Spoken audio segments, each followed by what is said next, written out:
যোৱাকালি মাননীয় মুখ্যমন্ত্ৰী ডাঙৰীয়া সৰুপথাৰ সমষ্টিত আহিছিল। মই সম্পূৰ্ণ মোৰ একদম ব্যক্তিগত এটা কামৰ কাৰণে মই তেখেতৰ ওচৰত গৈছিলোঁ। গতিকে ইয়াত কোনো ৰাজনৈতিক উদ্দেশ্য নাই, সেইটো মই ক্লিয়াৰ কৰিছোঁ। আজিও দেখিছে মই আমাৰ সাংসদ ডাঙৰীয়াৰ লগত মই এতিয়াও দলীয় প্ৰগ্ৰামতে আছোঁ। আৰু মই ভাবোঁ যে এগৰাকী সন্মানীয় মুখ্যমন্ত্ৰী ডাঙৰীয়াক চবেই লগ কৰিব পাৰে। গতিকে মই তেওঁৰ পৰা আগতে মই এটা এপইণ্টমেণ্ট বিচাৰিছিলোঁ। গতিকে মোক কালি 8:30 টাইম দিছিল।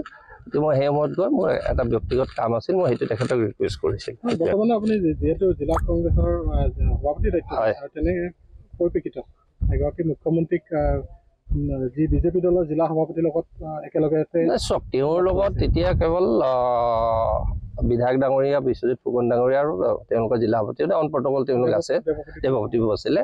কিন্তু মই এগৰাকী কালি জিলা সভাপতি হিচাপে নহয়, মই এগৰাকী মোৰ এটা ব্যক্তিগত কামত মই নাগৰিক হিচাপে গৈছিলোঁ। আৰু তেখেতক মই ৰিকুৱেষ্টটো কৰিছিল, তেওঁ কৈছিলে হ'ব মই চাই দিম। তাত কোনো দলীয় যোগাযোগ কৰা বা জইন কৰা তেনেকুৱা সম্পৰ্কত কোনো হোৱা নাই।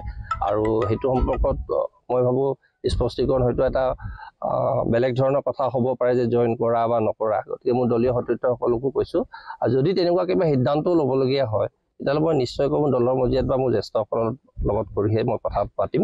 গতিকে এই মুহূৰ্তত আপোনালোকে এটা নিশ্চিত যে কোনো ধৰণৰ কোনো ৰাজনৈতিক কথা হোৱা নাই। এই সম্পৰ্কত তাত থকা বিশ্বজিৎ ফুকন বা দেৱপতি বৰা ডাঙৰীয়া সুধিলেও আপোনালোকে সেই কথাখিনি অৱগত হ'ব পাৰিব। যিহেতু কালি সম্পূৰ্ণ কাৰ্যসূচীত এটা বিজেপি কাৰ্যসূচী আছিল। নাই, এইটো চাওক, মই কোনো দলীয় তেনেকুৱা কাৰ্যসূচীত নহয়। 8:30 মোক এটা সময় দিছিল, আৰু সেই সময়টোত তেওঁ যেতিয়া বিশ্ৰাম লৈছে, ৰেষ্ট লোৱাৰ পাছত এটা সময় দিছিল। আৰু তাত তেতিয়া বেলেগ বেলেগ ভিজিটৰ্ছক সাক্ষাৎ কৰিছিল। মই এজ এ ভিজিটৰ্ছে তেওঁক তাক সাক্ষাৎ কৰিছোঁ। জিলা কংগ্ৰেছৰ বিষয় বিভাগ বা অসম প্ৰদেশ কংগ্ৰেছৰ বিষয় বিভাগ মই অলৰেডি প্ৰদেশ কংগ্ৰেছৰ সভাপতি ডাঙৰীয়াকো অৱগত কৰিছোঁ, সাংসদ ডাঙৰীয়াকো অৱগত কৰিছোঁ। গতিকে তাত লোকঢাক কৰিবলগীয়া একো কথা নাই।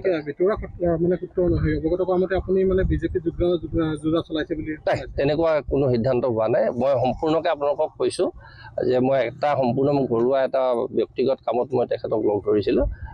কথাটো সেইটোৱে। বৰ্তমান সময়ত আপুনি কংগ্ৰেছ দলটো কেনেকুৱা অৱস্থা বুলি ভাবে? কংগ্ৰেছ দলৰ আজিৰ তাৰিখত যি পৰিস্থিতি হওক নহওক, আমি এগৰাকী সক্ৰিয় কৰ্মী হিচাপে কাম কৰি আছোঁ, দলৰ কাম কৰি আছোঁ। মই নিজে জিলাৰ দায়িত্বত আছোঁ, আৰু বহুত প্ৰত্যাহ্বানৰ পিছতো আমি দলটো কৰি আছোঁ। গতিকে আজি যিটো কথা কোনোবাই হয়তো ফটোগ্ৰাফাৰে হওক, যি চ'ৰ্চতে হওক ফটোখন ভাইৰেল হৈছে। ফটোখন ভাইৰেল হোৱাটো স্বাভাৱিক, কাৰণ মুখ্যমন্ত্ৰী মহোদয়ক আৰু মইতো লুকাই চুকাই এটা লগ কৰিবলৈ যোৱা নাই, তাতো বহুত মানুহ আছিল। গতিকে মই যে ভিজিটৰ্ছ লগ কৰিছোঁ, তেখেতক মোৰ এটা অসুবিধা আছিল, অসুবিধা এটা অৱগত কৰাইছোঁ, আৰু তেখেতেতো চাই দিম কৈছে। মই তাত বাৰু বেলেগ কোনো ৰাজনৈতিক কথা বতৰা বা তেনেকুৱা কথা হোৱা নাই। আৰু যিহেতু যোৱাকালি আমাৰ মিচিং জনগোষ্ঠীৰ আলি আই লৃগাং আছিল, গতিকে মই সৌজন্যতাৰ খাতিৰত এগৰাকী মুখ্যমন্ত্ৰীক মোৰ নিজৰ জাতীয় বস্তু এখন তেখেতক আদৰণি বা গামোচা এখন দিয়াটো সেইটো একো পাপ হ'ব নোৱাৰে। ধন্যবাদ।